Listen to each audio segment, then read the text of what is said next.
April 27వ తారీఖు నాడు అంతా ధూమ్ ధామే పోన్రి. అస్సలు మన బీఆర్ఎస్ పార్టీ బహిరంగ సభ పెడితే ఎట్లుంటదో, మన కేసీఆర్ సారు స్టేజ్ మీదకి వచ్చి స్పీచ్ ఇస్తే తెలంగాణ ఎట్లా శిగమూగుతుందో 25 ఏండ్ల సంధి లోకం చూస్తూనే ఉన్నది. కేసీఆర్ సారు బహిరంగ సభ అని అనగానే తెలంగాణ 4 దిక్కులకెళ్ళి జనాలు బస్సులు, ఆటోలు, లారీలు, ఎడ్ల బండులు కట్టుకొని మరీ వస్తారు. ఇగో మళ్ళా ఆ రోజు రానే వస్తుంది. సంబరాలకు వరంగల్ తయారైంది. ఇక ఇప్పటికే మన బీఆర్ఎస్ లీడర్లు, కార్యకర్తలు ర్యాలీలు, సభలు, మీటింగులు పెడతాండ్రు. ఊరూరుకు పోయి బీఆర్ఎస్ పండుగను ప్రచారం చేస్తాండ్రు.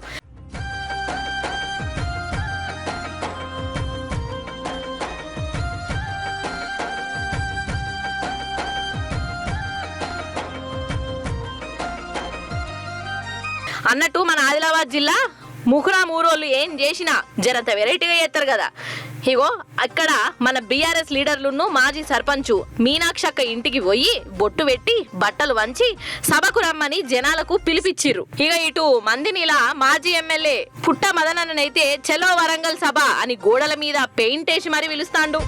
ఇగో ఇటు చూడురులో నాకు ఈ సీన్ చూస్తే దిల్కుష్ అనిపించింది. మహిబాద్ జిల్లా కురివి మండలం తులసియా తండాలో ఉండే ఈ బాజీ అనే పెద్దవ్వ మన బీఆర్ఎస్ సభ కోసం 1000 రూపాయలు చందా ఇచ్చిందులో చందా.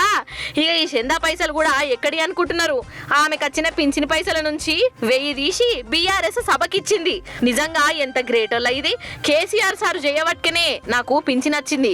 1 నెల పింఛన్ పైసలు పార్టీ సభకే పెడతా అని అనుకుంటా మాజీ ఎంపీ మాలతు కవితక్క చేతులు పెట్టింది.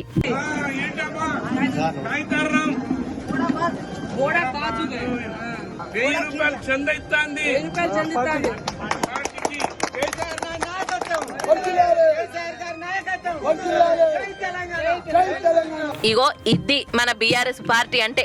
అన్ని పార్టీలు ఒక లెక్క, మన గులాబీ పార్టీ ఇంకో లెక్క. ఈ బీఆర్ఎస్ పార్టీని జనం మనసులో పెట్టుకున్నారు. ఇంటి పార్టీ అన్నట్టే చూసుకుంటారు.